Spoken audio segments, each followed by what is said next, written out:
You have been to the doctor, maybe more than once. You sat on the paper-covered table and you tried to explain it, this tiredness that does not behave like tiredness. You sleep, and it is there in the morning, waiting, like it slept beside you. You rest, and the rest does not land.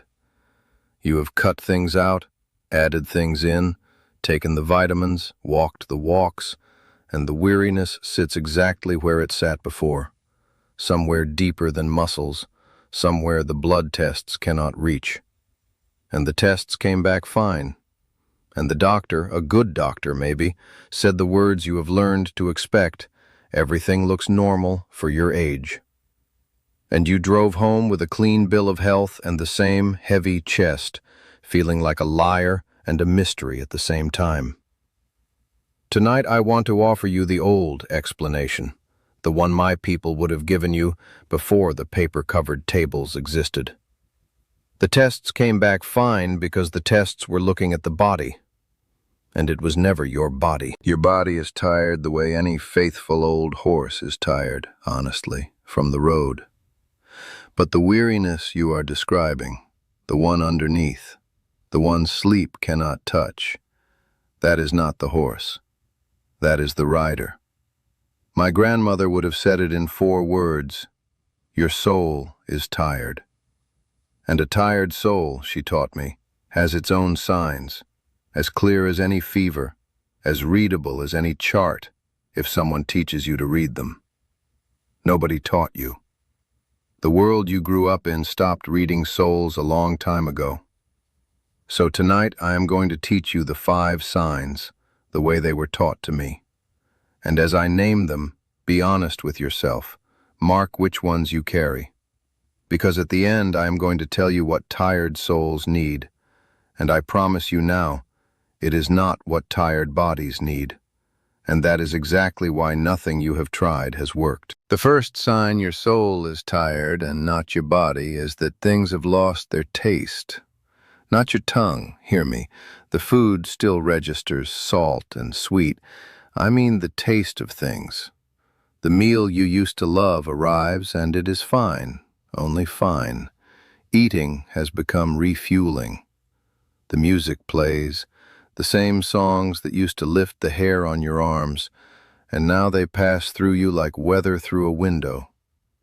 The garden blooms and you note it, the way you would note a fact in a newspaper, where you used to stand in front of it and feel something rise. The grandchildren are wonderful, and you know they are wonderful. You can list the ways, but the knowing sits in your head and does not travel down to the chest the way it used to. This is what the old people called the gray tongue of the spirit. Understand what is actually happening, because it is not sadness exactly, and that is why it confuses everyone. Taste. Real taste, the felt sweetness of being alive, is not produced by the world. The world only offers. The tasting is done by the soul. And a rested soul tastes everything, finds flavor in a cup of coffee and a change of light.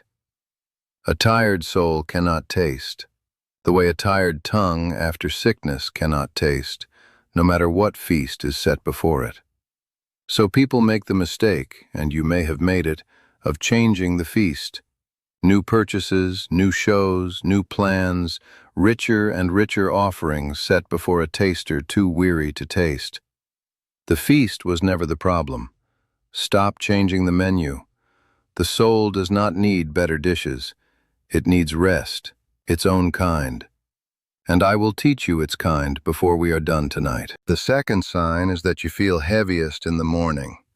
This is the sign that separates soul tiredness from body tiredness most cleanly, so mark it well. A tired body is heaviest at night, after the day has spent it, and morning finds it restored, because sleep is the body's medicine, and sleep works on bodies. But you go down worn and come up worn. You wake, and before your feet touch the floor, before the day has asked one thing of you, the weight is already on your chest, and sometimes those first minutes of the morning are the heaviest of the entire day.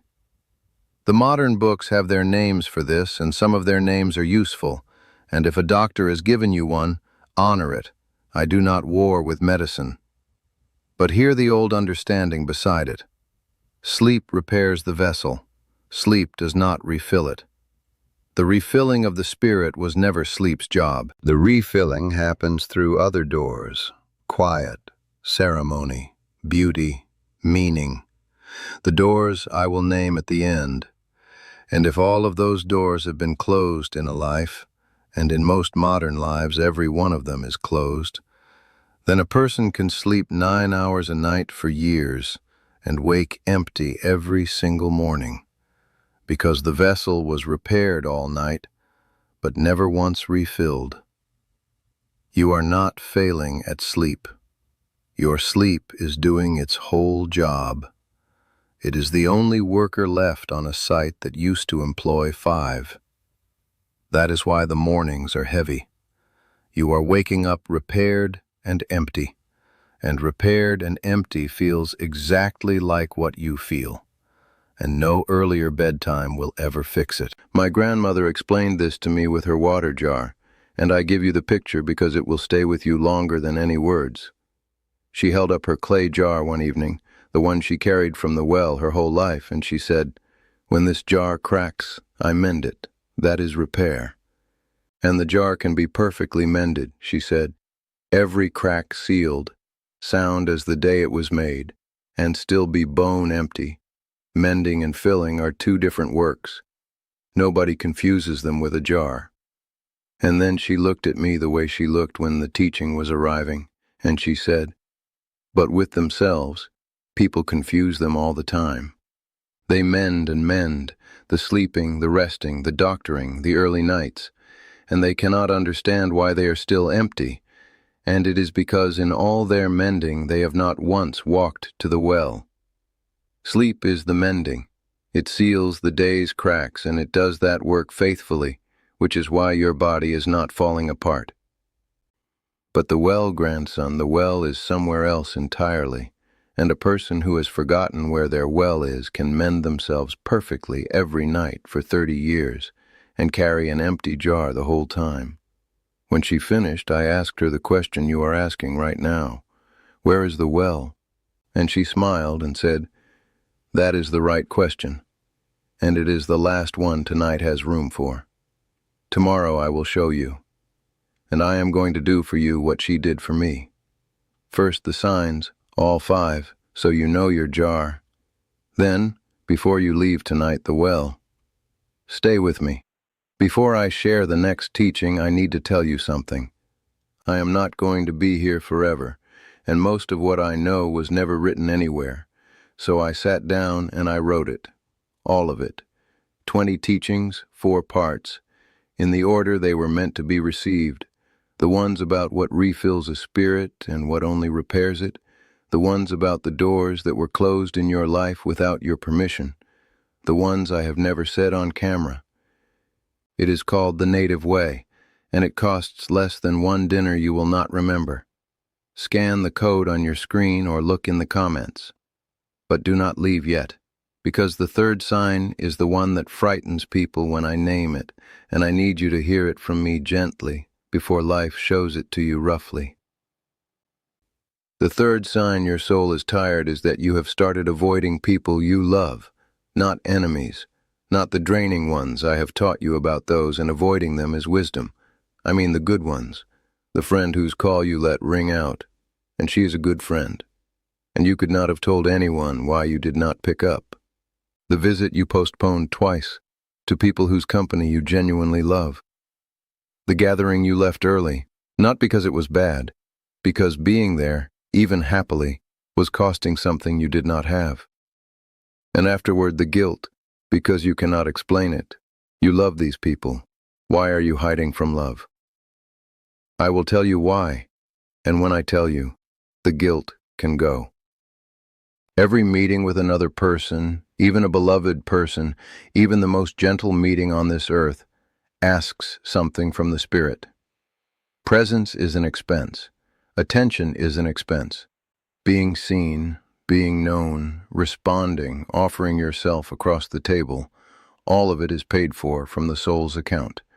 And when the account is full, these are the best purchases in life. Hear me, the very best. Connection is what the account is for.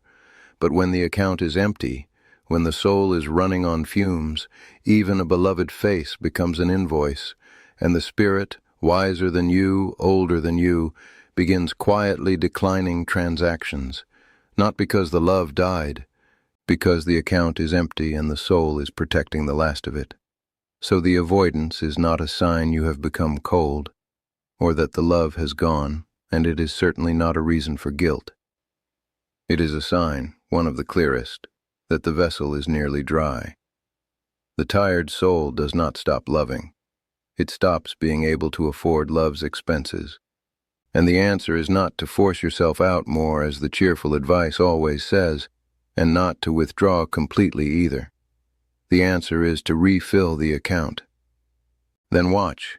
The hunger for the beloved faces comes back on its own, the way appetite returns after a fever. And to anyone whose guilt about this has grown teeth, who has been calling themselves a bad friend, a distant mother, a cold sister because of the unanswered calls and the postponed visits, let me take the teeth out tonight. Think of the most generous person you have ever known, and imagine them with an empty purse. Are they suddenly stingy? No. They are generous and empty, and those are different things, and everyone can see it except the person themselves. You are generous and empty. The love is intact, every ounce of it. Only the purse needs tending. And the people who truly love you, if they understood what I have just taught you, would not want one more visit purchased from your empty account. They would want you at the well. Go to the well for them if you cannot yet go for yourself. That is allowed. Many of my people's strongest healings began exactly that way, done for the sake of the ones we love, until the healed one learned, somewhere along the path, to also do it for themselves. The fourth sign is that silence has become uncomfortable. This one hides itself, so look carefully. There was a time, maybe you cannot even remember it, when you could just sit, on a porch, in a kitchen, in a parked car for a minute before going in, with nothing playing and nothing to do, and it was not empty, it was full. The quiet had a texture and you could rest in it. And now, notice the moment stillness arrives, a hand reaches for something. The television, the radio, the phone, the little tasks. Any sound, any motion, anything but the bare quiet. And most people believe this restlessness means they are energetic, or easily bored, or just modern. Hear the old reading instead. The soul speaks in silence. That is its hour. That is the only room it can be heard in. And a rested soul speaks pleasantly there, contentment, gratitude, easy memory, gentle wondering, and so a rested person loves the quiet, because the quiet is good company. But a tired soul, an untended, unheard, long-neglected soul, speaks its condition in that room. The unfelt griefs are in there. The unlived life is in there. The questions you have outrun for 30 years sit in that silence like patient visitors, and the moment you enter, they rise to meet you. So you have learned, without ever deciding it, to never enter. To keep a sound running the way an innkeeper keeps lamps lit so a certain room is never dark enough to see who is waiting in it. The discomfort with silence is not a personality. It is a symptom. It is the measure of exactly how much is waiting in that room. And I will tell you something hard and freeing at once. Everything waiting in that room is yours, and none of it is as terrible as the avoiding has made it, and the soul cannot begin to rest until you sit down with its visitors.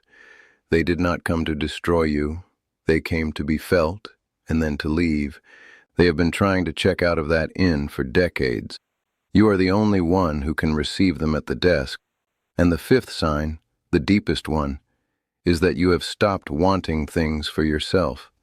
Not the humility of age, which is real and beautiful, wanting less stuff, needing less noise, that is wisdom arriving. I mean something else, and if this one is yours, you know it already. When someone asks, "What would you like?" and they mean it, the birthday question, the "where should we go?" question, the "what would make you happy?" question, and you search inside for the answer and the shelf is bare. Whatever you like, I don't mind. Whatever is easiest. Not spoken as politeness, spoken as truth. Because when you look inward for a want, a real want of your own, nothing rises. The old people had a name for wanting. They called it the soul leaning forward. A want, a true one. Small as a taste for a certain food, large as a dream of a certain journey, is the spirit leaning toward the world, reaching for its own life. And a soul with nothing left leans nowhere. It sits back.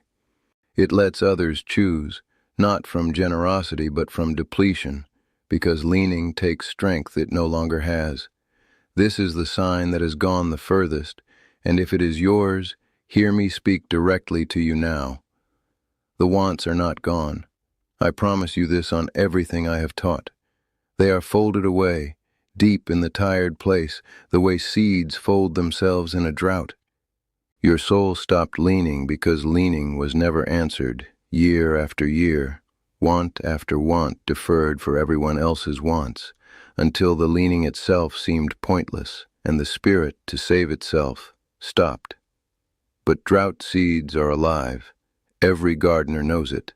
And the first rains, the refilling I keep promising you, bring them up green through ground that looked finished. I've watched a woman of 80 rediscover that she wanted to paint. I've watched a man of 76 discover he wanted, of all things on this earth, to learn the fiddle and want it like a boy. The shelf is not bare. The shelf is in the dark. We are going to turn on the light. So there are the 5 signs. The lost taste. The heavy mornings. The avoidance of beloved faces. The fear of silence. The vanished wants. Count yours honestly. And now, what I promised. What a tired soul actually needs because it is not sleep. We have established that, and it is not vacations, and it is not the feast. The soul refills through exactly the doors the modern world removed, and every one of them can be reopened this week, in any life, at any age. It refills in unhurried quiet, taken daily, small doses at first if the room of silence frightens you, 2 minutes, then 5, sitting with whatever rises, letting the old visitors finally be felt and released. It refills through beauty received on purpose, the sunrise actually watched, not glanced at, the music listened to with closed eyes and nothing else running. It refills through the hands, through making and tending, the garden, the dough, the wood, the wool. I have taught you this, and it is soul medicine as much as joy medicine. It refills through honest company, one true face, one real conversation, once the account can afford it again. And it refills, deepest of all, through meaning, through mattering to something, the teaching, the tending, the passing down that I tell you about in every teaching because it is the current under all of them. Begin anywhere. Begin with 2 minutes of quiet tomorrow morning before the noise starts. That is the first rain. And the drought seeds, all of them, every want and taste and lean the years have folded away, are still down there in you, alive, waiting for exactly that weather. You are not finished, my friend. You are never finished. You are a dry field in the week before the rains, and the rains, for once in this life, are entirely in your own hands. And do not let the size of the dryness discourage you about the speed of the return. That is the last false belief I want to take from you tonight. You are thinking, decades of this, surely decades to undo. No, that is body arithmetic, and the soul does not keep the body's books. I have watched a soul begin refilling in a single evening, one real sunset, actually watched, after 30 years of glanced-at ones, and the woman wept on her own porch and could not say why, and I could have told her why. The first rain had touched the field, that is all. That is what that feeling is. The soul is not slow. The soul was never slow. It was only unattended. Attend it, and it responds with the speed of a plant turning to light, which, if you have ever watched one closely, is faster than anyone believes. 2 minutes of true quiet tomorrow. One piece of beauty received on purpose. That is enough for the first green. The rest follows the water, the way it always has, the way it has been waiting to do, in you all along. If what you heard today stayed with you, the book is there. The Native Way. 20 teachings, 100 pages, written the way I would speak to you if we were sitting together. Scan the QR code on the screen with your phone or find the link in the comments. Read one chapter, sit with it. Now, I want to hear from you. Tell me in the comments, how many of the 5 signs are yours, and which one did you feel the moment I named it? I read every comment. And if this is the kind of conversation you have been looking for, subscribe to this channel. We are not collecting viewers here. We are collecting people who remember. Come back next week. I am not done teaching yet.